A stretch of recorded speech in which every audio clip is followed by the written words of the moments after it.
Hello everyone. ಪ್ರಶ್ನೆ ಸಂಖ್ಯೆ 44. ನಿಷೇಚನದ ನಂತರ ಹೂವಿನಲ್ಲಾಗುವ ಬದಲಾವಣೆಗಳೇನು? ನಿಷೇಚನ, ಗಂಡು ಮತ್ತು ಹೆಣ್ಣು ಲಿಂಗಾಣುಗಳು ಏನಾಗತ್ತೆ, ಅವು ಸಂಯೋಗ ಹೊಂದುವಂತಹ ಒಂದು ಕ್ರಿಯೆಯನ್ನ ನಿಷೇಚನ ಅಂತ ಕರಿತೇವೆ ಅಲ್ವಾ? ಸೊ ನಿಷೇಚನ ಹೊಂದಿದ ಮೇಲೆ ಏನಾಗತ್ತೆ ಒಂದು ಹೂವಿನಲ್ಲಿ? ನಿಷೇಚನದ ನಂತರ ಅಂಡಾಣುವಿನ ಒಳಗೆ ಯುಗ್ಮಜವು ಉಂಟಾಗತ್ತೆ. ಸೊ ನಿಷೇಚನ, ಹೆಣ್ಣು ಮತ್ತು ಗಂಡು ಲಿಂಗಾಣುಗಳು ಸಂಯೋಗ ಹೊಂದಿದ ನಂತರ ಅದನ್ನ ಏನಂತ ಕರೀತಾರೆ? ಯುಗ್ಮಜ ಅಂತ ಕರೀತಾರೆ. ಅದು ಹಲವು ಬಾರಿ ವಿಭಜನೆ ಹೊಂದಿ ಭ್ರೂಣವನ್ನ ಉಂಟು ಮಾಡುತ್ತೆ.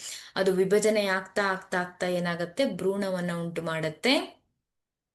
ಅಂಡಾಣುವು ಒಂದು ಒರಟಾದ ಪದರವನ್ನ ಬೆಳೆಸಿಕೊಳ್ಳತ್ತೆ ಮತ್ತು ನಿಧಾನವಾಗಿ ಬೀಜವಾಗಿ ಪರಿವರ್ತನೆಯಾಗತ್ತೆ.